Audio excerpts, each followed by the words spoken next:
जिस दिन हमारे देश की जनता को दलबल यानी एक अपोजिट ही अपोजिट जा रहा है, एक अपनी ही अपनी बात कह रहा है। यदि उनमें देश के प्रति इक्वलिटी रहती तो आज हमारा देश कहीं के कहीं होता। Equality it is a part of समाजवाद। समाजवाद यानी सोशलिज्म है, समाजवाद यानी कम्युनिस्ट नहीं है। समाजवाद यानी समानता, समानता नहीं समता। तो हम समता को भूल गए, समता भी नहीं रही, ममता भी नहीं रही। समता और ममता एक दूसरे के पूरक हैं।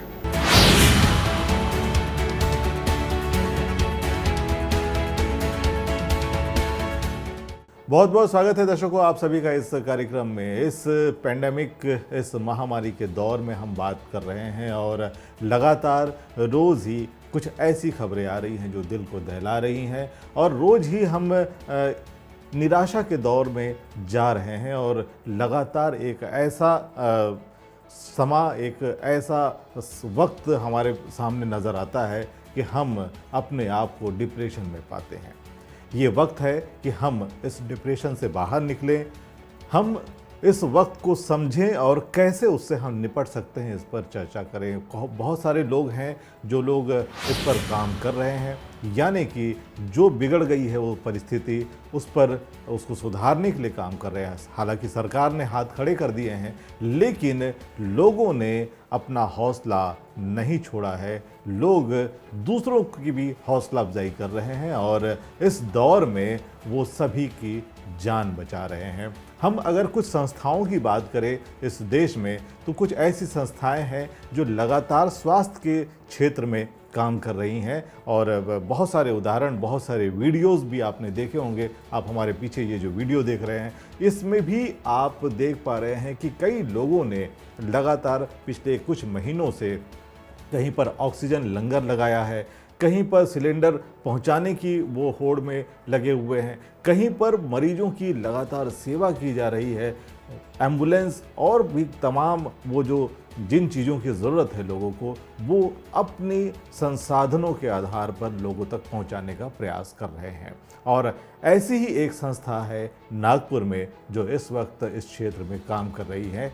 हम इन सभी के विचार सुनेंगे और इस संस्था के प्रमुख से भी आपको मिलवाएंगे और जानेंगे कि आखिर वो किस तरह से इस पैंडेमिक के दौर में लोगों की सहायता कर रहे हैं। लोगों को बहुत ही कम, बहुत ही नॉमिनल चार्जेस पर वो ये सेवाएं उन तक पहुंचा रहे हैं। बहुत सारे जो ऑपरेशंस हैं, बहुत सारे जो स्वास्थ्य सेवाएं हैं, इन्होंने फ्री भी लोगों को उपलब्ध कराई हैं। हम ऐसे लोगों से आपको मिलवाते हैं और आज के इस कार्यक्रम में ये एक पॉजिटिव यानी कि सकारात्मक जो खबर है वो आप तक हम पहुंचाने का प्रयास कर रहे हैं। मिलते हैं इन लोगों से।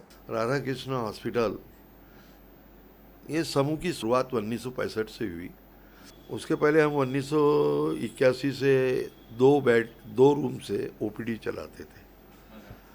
उसकी शुरुआत हुई, 10 साल तकलीफ रही। फिर जगह मिलने के बाद 91 में राष्ट्रपति शंकर दयाल जी शर्मा ने उद्घाटन किया। उसके बाद धीरे धीरे कार्य बढ़ता गया।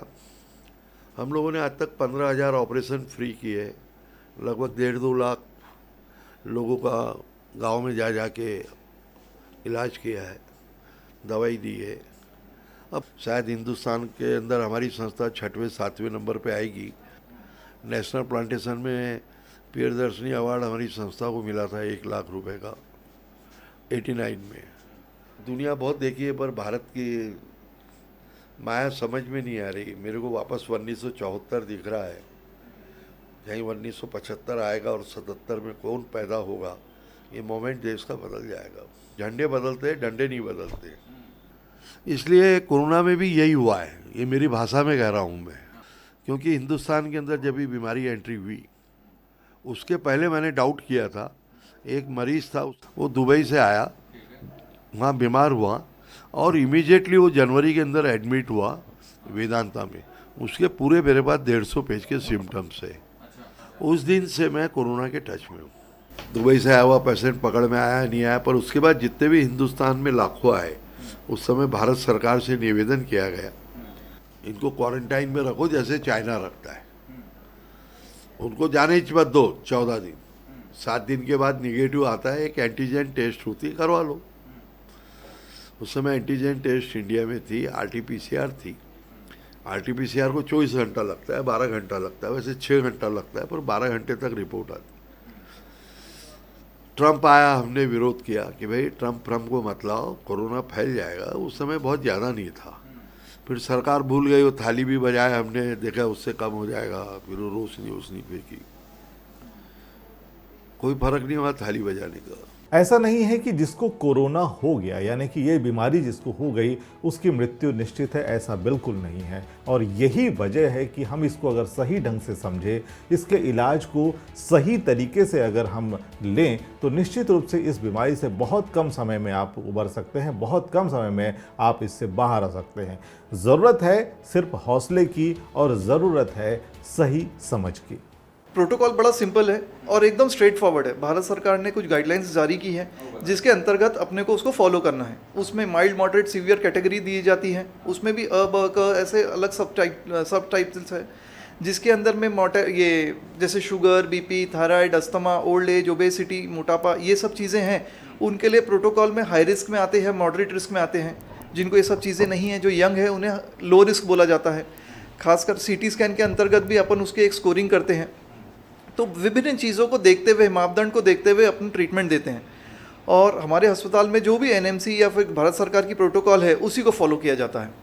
जहाँ जहाँ स्टेरॉइड की ज़रूरत है, रेमडेसिविर की ज़रूरत है, फेविपिराविर करके जो दवाई होती है टैबलेट, उसकी ज़रूरत है, ये सब चीज़ों के हिसाब से हम लोग सेग्रीगेशन और ट्रायज करते हैं। हमारे यहाँ कैजुअल्टी है, कैजुअल्टी में हमारा एक मेडिकल ऑफिसर बैठते हैं। जो पेशेंट जब सबसे पहले आते हैं तो हम उनके साथ में ट्रायजिंग कहते हैं, जैसे कि कौन सा पेशेंट को एडमिशन लगेगा, कौन से पेशेंट को नहीं लगेगा। अगर लगेगा तो वो कहाँ, वार्ड में जाएगा, ऑक्सीजन बेड पे जाएगा या ICU में जाएगा। इसका ट्रायजिंग हमारा कैजुअल्टी में हो जाता है। तो उस पे बिना पे ट्रीटमेंट शुरू होता है। हर किसी को कोरोना में ज़रूरी नहीं है कि हमें निमोनिया ही मिलेगा या कॉम्प्लिकेशन ही मिलेंगे। कोरोना के बहुत सारे कॉम्प्लिकेशन होते हैं। आमतौर पर कई लोग बिना कॉम्प्लिकेशन के सादे जुकाम बुखार के साथ ही ठीक होकर घर चले जाते हैं, जिसे हम लोग होम क्वारंटाइन कहते हैं। जिनमें कॉम्प्लिकेशन आते हैं तो उनमें आमतौर पे निमोनिया ज़्यादा देखा गया है। कोरोना का एक निमोनिया एक कॉम्प्लिकेशन है। कोरोना इटसेल्फ एक वायरस है जो सर्दी जुकाम लेके, खांसी लेकर या फिर कोरोना में निमोनिया कर सकता है। जिनको निमोनिया ज़्यादा होता है, जिनका ऑक्सीजन कम होता है, जनरली उनको ही एडमिट करना ज़्यादा पड़ता है। इनिशियल फेज़ में अगर हम कोरोना की बात करें तो कोरोना में शुरू में CT स्कैन में कुछ नहीं दिखता। कभी कभी 0 स्कोर दिख जाएगा या 1-2 का स्कोर दिख जाएगा। शुरुआत के 5 से 7 दिन बाद CT स्कैन में कुछ दिखने लगेगा और डेफिनेटली वो 10 या 12 दिन में जिसको होना, हर किसी को ज़रूरी नहीं है कि निमोनिया दिखेगा ही, लेकिन जिसको दिखता है तो वो जनरली 7 से 12 दिन के बीच में मैक्सिमम दिखता है। वो यही पीरियड क्रिटिकल पीरियड होता है जब ऑक्सीजन, जो सेकेंड वीक बोलूँगा मैं, 7 दिन के बाद 7 to 14 डेज में, इसमें ऑक्सीजन कम होना, निमोनिया बढ़ना और सांस लगना, ये सब परेशानियाँ ज़्यादा आती है। और जैसा कि कहा जाता है कि अगर रोग का सही ढंग से पता लगा लिया जाए, यानी कि सही डायग्नोसिस हो जाए, तो इलाज बहुत अच्छी तरह हो जाता है और सही भी होता है। ऐसे ही कुछ क्रिटिकल पोजीशन वाले जिनकी स्थिति बहुत ख़राब थी, गंभीर मरीज थे, उनका भी इलाज इस अस्पताल ने किया है और वो सफल भी हुए हैं।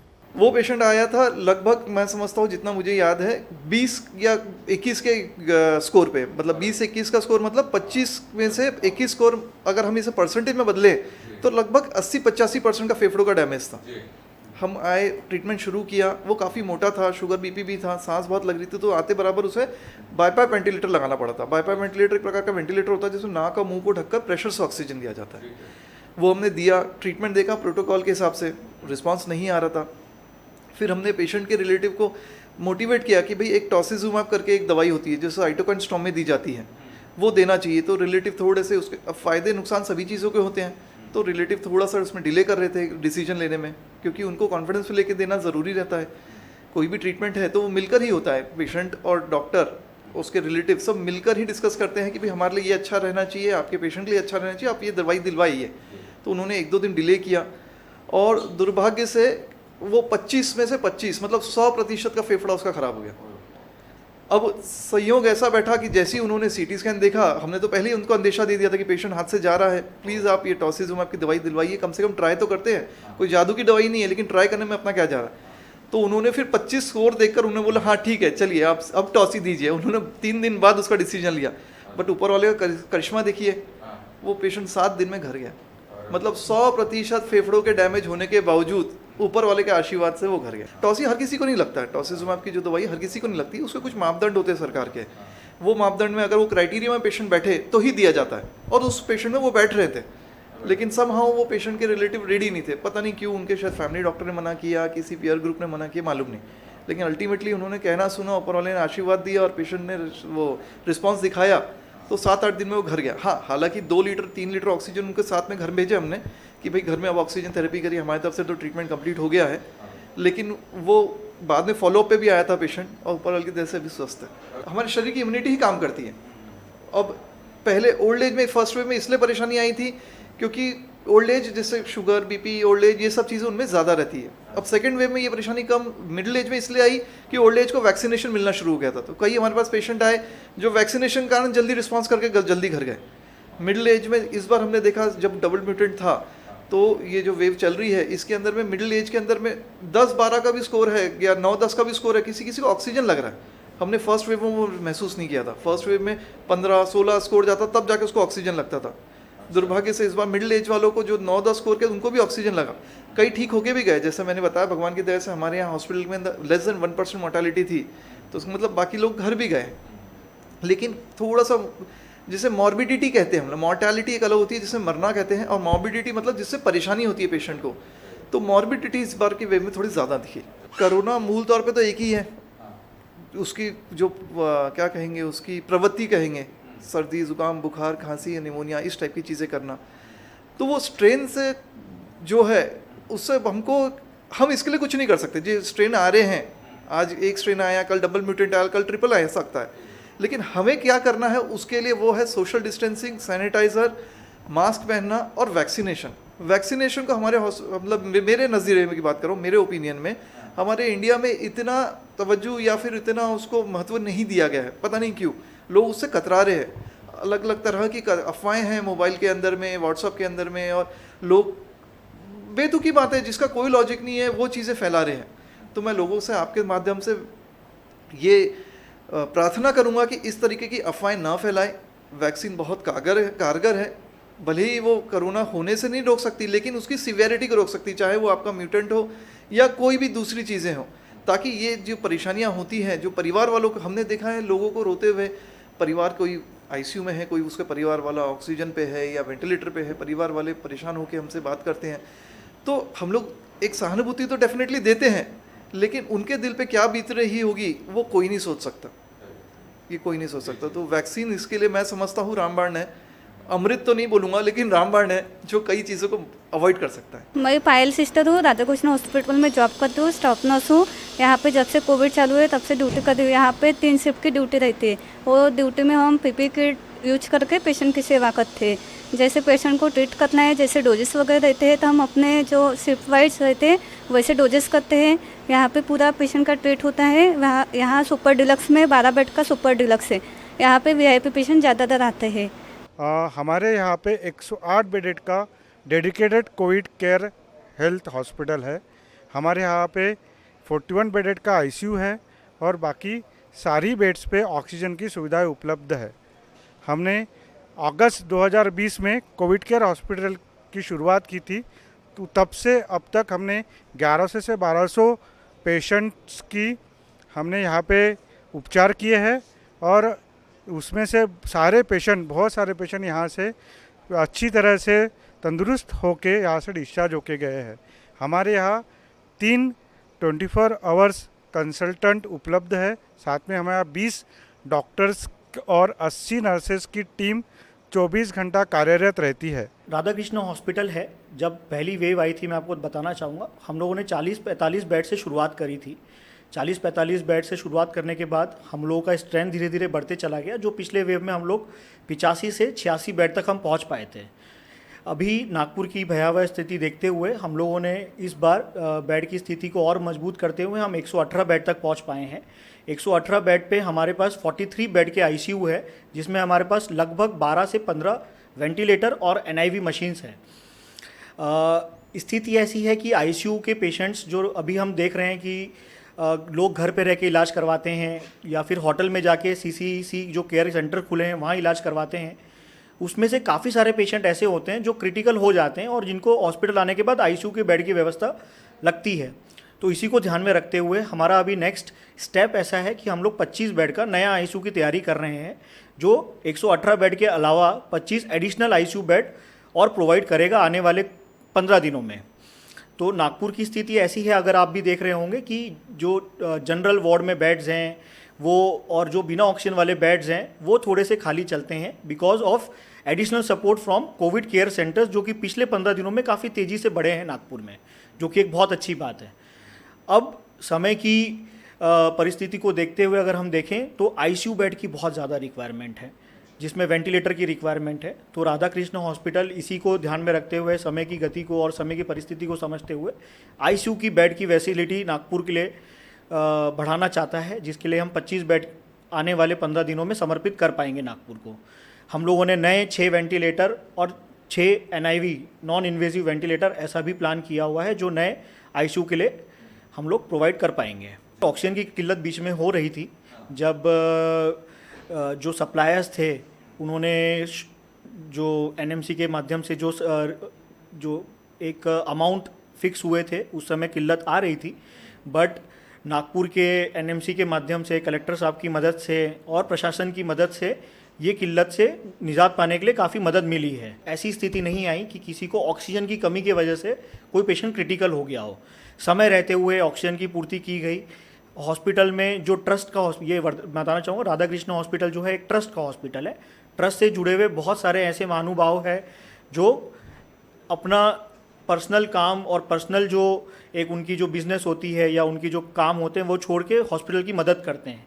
तो ऐसे सूरत में कई लोगों ने मदद करी, कई लोगों ने पॉलिटिकल कॉन्टैक्ट्स के द्वारा या एनएमसी के पहचान के द्वारा इसको समय रहते हुए पूरा किया। तो कभी ऐसी स्थिति नहीं उत्पन्न हुई कि हमें ऑक्सीजन की कमी की वजह से दिक्कत आई हो।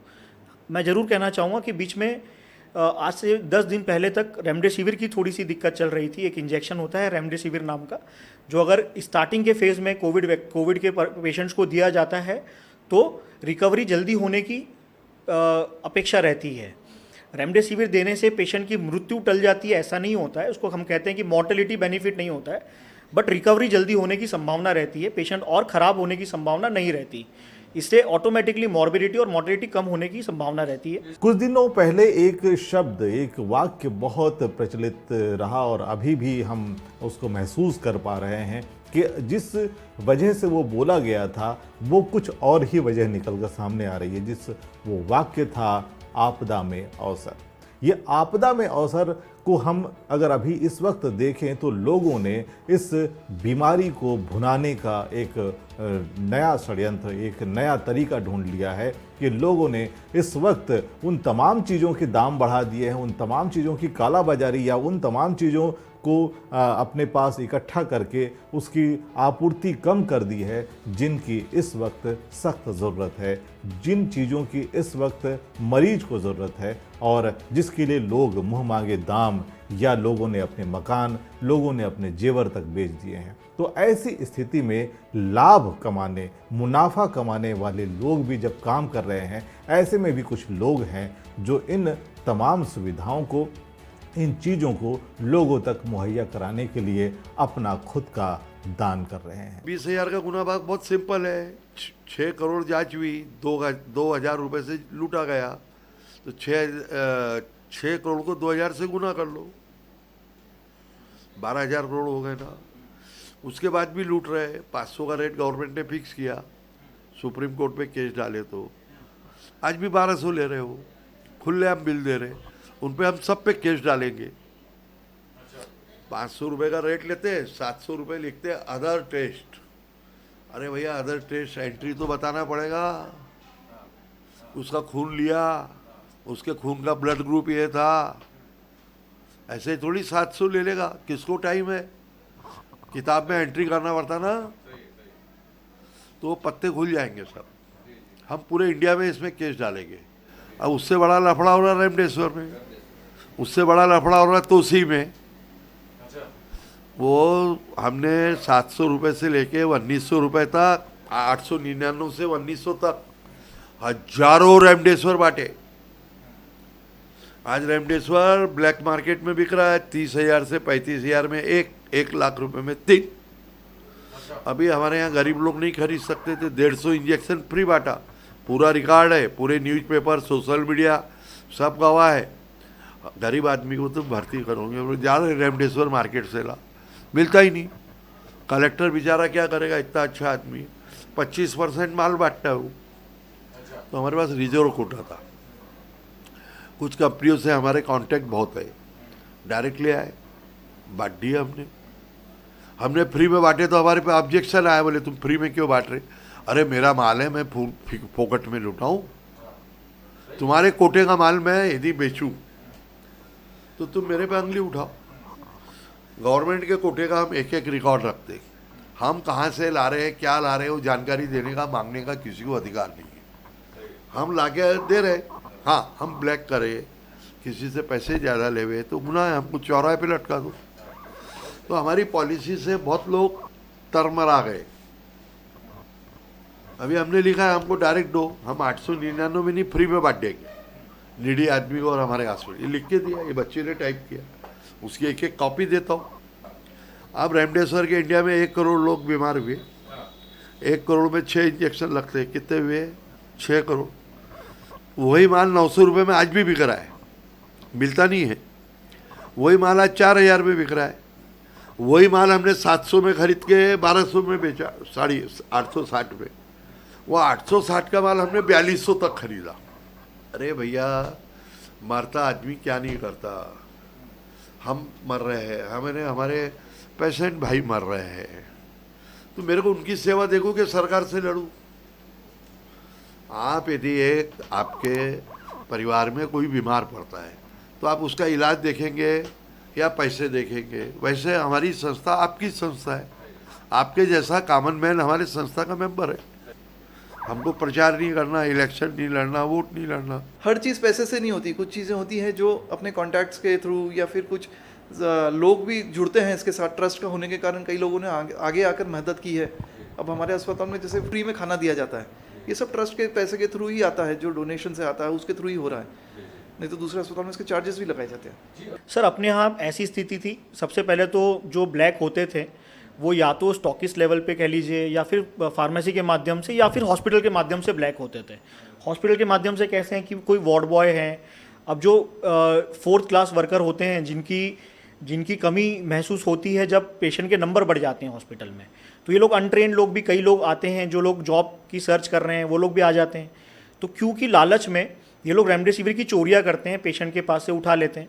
तो इससे निजात पाने के लिए हम लोगों ने पहले दिन से ही एक स्थिति और एक प्रोटोकॉल अपनाया है कि रेमडेसिविर हम फार्मेसी से बाकी की दवाइयों के साथ डिस्पैच नहीं करते हैं। रेमडेसिविर के लिए हम लोगों ने एक व्यक्ति को अपॉइंट किया हुआ है, जो व्यक्ति अपने सामने वीडियो कॉल बनाते हुए पेशेंट के रिलेटिव्स को, अगर पेशेंट अनकॉन्शियस है या वेंटिलेटर पे है तो पेशेंट के रिलेटिव्स को वीडियो कॉल करके रेमडेसिविर उनके सामने दिया जाता है।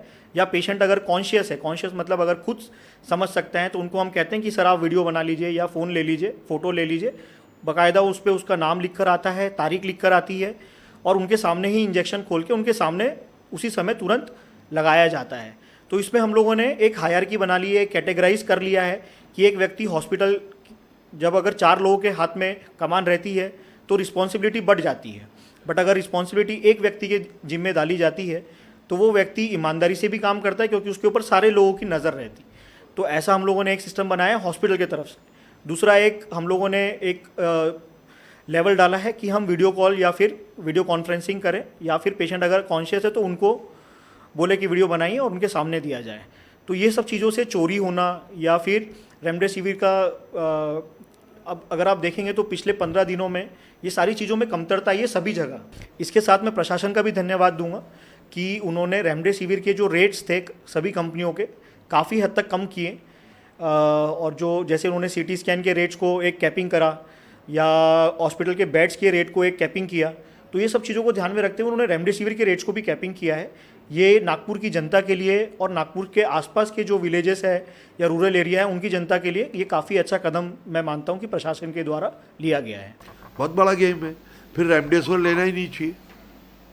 ये वैज्ञानिक रिपोर्ट है, ये 30 रुपए की दवा है रेमडेसिविर सिर्फ, ये मैं नहीं बोलता भाई, डॉक्टर बोलते हैं। मेरे डॉक्यूमेंट जमा है, मेरे पास वीडियो जमा है, मैं रखूँगा। पहले वर्ल्ड हेल्थ ऑर्गेनाइजेशन में रख रहे, सुप्रीम कोर्ट में शायद आज केस डल गया है, नहीं तो कल डल जाएगा। तो ये रेमडेसिविर नहीं है, ये डायनासोर है। क्योंकि हम लोग एक नहीं है सर। हम लोगों में कभी दलबल वाले आते, हमको लड्डू दिखाते, हमारे बच्चों का जीवन खा जाते। इंडस्ट्रियलिस्ट कैपिटलिस्ट है, वो ऐसा बंकर से बटोरता, वो खर्चे में पैसा लगाता चुनाव में, तो लूटेगा नहीं क्या? हम सामान्य आदमी, हम आम आदमी, हमारे बच्चों का क्या भविष्य है? बीमार पड़ गया तो उसका घर बिक रहा है, उसके मंगलसूत्र बिक रहे हैं, मकान बिक रहे हैं, खेती बिक रही है, किसी को दया नहीं। सरकार ने आयुष्मान 5 लाख का बोला, अरे भाई इलाज करवा के दे रहा आयुष्मान, हाँ क्या माइक पे घोषणा कर दी, अरे मिल गया क्या गरीब आदमी को? जाओ उसका घर देखो जिसके घर बर्बाद हुए। ऐसे रोते हैं लोग, बोल नहीं सकते। जिसने जैसा किया, भगवान के अंधेर है, अंधेर नहीं है। 1 मिनट खड़े तो कोरोना हॉस्पिटल में, सच्चाई मालूम पड़ेगी आपको। ऐसी रोती है लड़के, पढ़ाई छूट गई, रोजगार छूट गया, घर का सोना बिक गया, 25 लाख का मकान 10 लाख में बिक गया, यानी उसकी तो जिंदगी गड्ढे में चली गई। हाँ,